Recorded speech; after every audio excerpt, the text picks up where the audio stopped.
kita ke sini. Jadi lewat mana ini, Mbak? Ini biasanya tempat para peziarah ya, atau tempat para lelaku yang menghabiskan malam-malamnya sakral, magis sakral yang ada di tengah-tengah masyarakat kita. Kita akan bisa melihat persajian, bunga-bunga wewangian, perdupaan gitu masih. Guys, jangan lupa like, subscribe dan komen ya kan.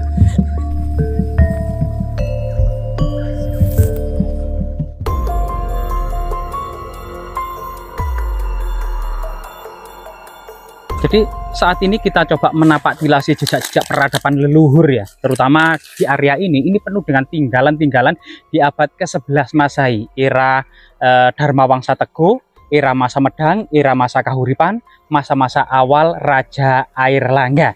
Nah, coba di sekitar sini ya. Nah, ini. Jadi di lokasi ini kita akan mendapati beberapa cungkup sederhana, pohon-pohon raksasa, terutama pohon kapuk raksasa gitu ya. Beberapa batu yang menceritakan sebuah kisah masa lalu.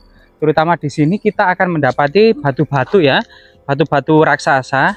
Nah, mirip seperti ada telapak kaki dan lain sebagainya di sini ya. Dan termasuk kemudian jejak-jejak misalnya pintu gerbang gitu ya, untuk membatasi area profan keseharian dengan area yang begitu sakral. Di sana memang ada semacam sumber mata air ya, yang diduga di situ memang sangat identik dengan masa-masa kecil dari Dewi Kilisuci, atau nama kunonya itu adalah dalam prasasti adalah Sang Ramah Wijaya Dharma Prasada Tunggadewi. Ini merupakan putri mahkota dari Raja Airlangga. Diduga masa peralihan, masa pelarian ya, masa pelarian persembunyian selama 3 tahun, termasuk masa pertapaan antara tahun 1016 sampai 1019 Masehi. Di lokasi inilah diduga salah satu tempatnya. Nah, ini beberapa batu yang memiliki arti magis pada masa lalu, misalnya seperti menhir dan beberapa struktur dolmen gitu ya. Nah, ini sangat luar biasa sekali. Dan ternyata kita harus berjalan kemana ini ya? Harus ke bawah ini kelihatannya teman-teman. Jadi kita lupa ini. Nah, di sini juga ada beberapa jejak batu aneh ya. Dan coba kita ke sini. Jadi lewat mana ini, Mbak? Ini biasanya tempat para peziarah ya, atau tempat para lelaku yang menghabiskan malam-malamnya di dalam hutan gitu ya. Dan di sini ternyata ada sesuatu yang sangat unik dan sangat menarik ya, dan masyarakat mengenalnya sebagai batu pertapaan dari Dewi Kilisuci. Ternyata masih dibuatkan dalam sebuah cungkup yang sangat sederhana. Jadi, dan di sini jika kita lihat rahayu kita memasukinya gitu ya.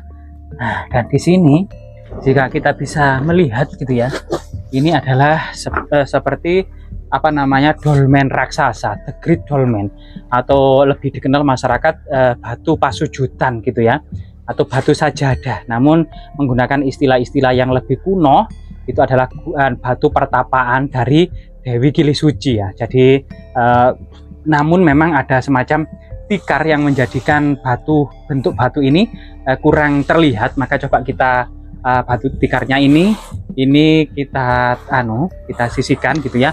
Jadi biar masyarakat dan teman-teman ini tahu seperti apa bentuknya. Jadi ini ada memanjang, lurus sekali memanjang ke sana, dan bagian bawah ini seperti tembok gitu ya. Namun ini batu, dan sana juga lebarnya itu sekitar 2 meter dan panjangnya ini sekitar 5 meter gitu ya, 2 kali 5 meter. Dan sampai saat ini digunakan masyarakat sebagai situs religi, penuh dengan kendi, bunga-bunga wewangian, simbol Surya Majapahit, terus menhir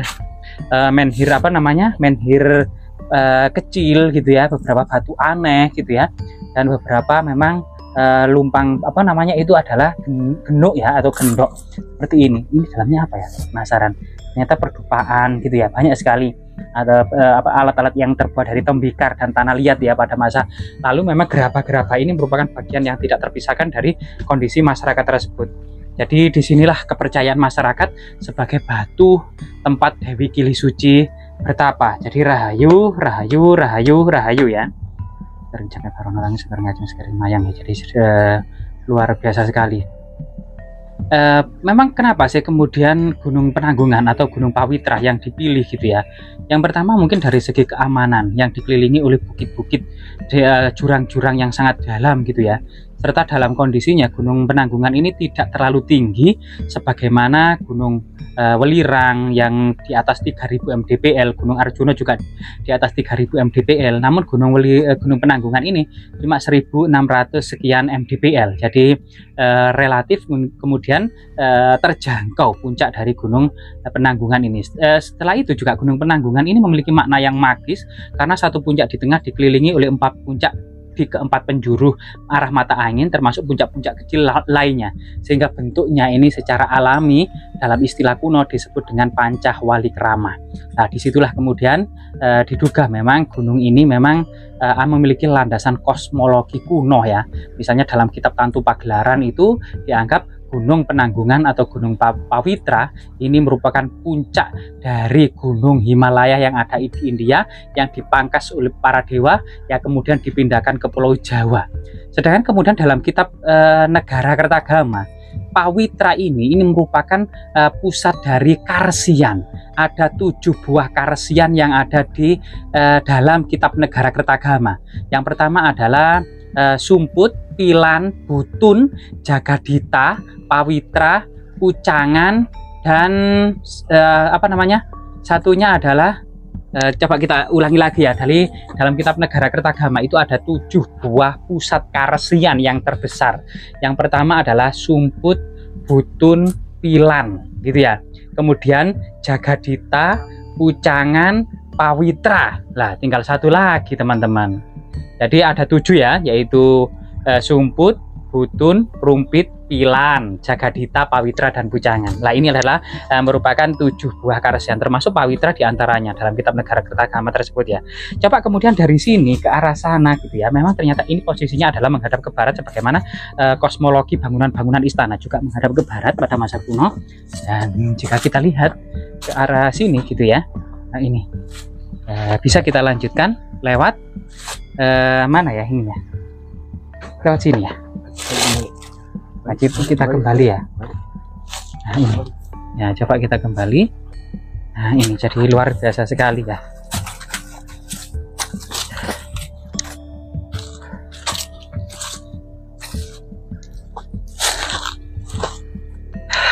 Sumber mata air. Nah jadi sumber mata air suci ya.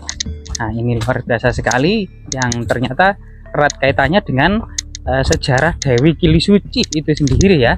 Dan di sini lah ini dengan banyaknya rumpun pohon-pohon bambu ini, sehingga tidak terasa panas di area ini, melainkan sejuk ya, sejuk dan segar, dan selalu terasa sejuk dan enak di sini.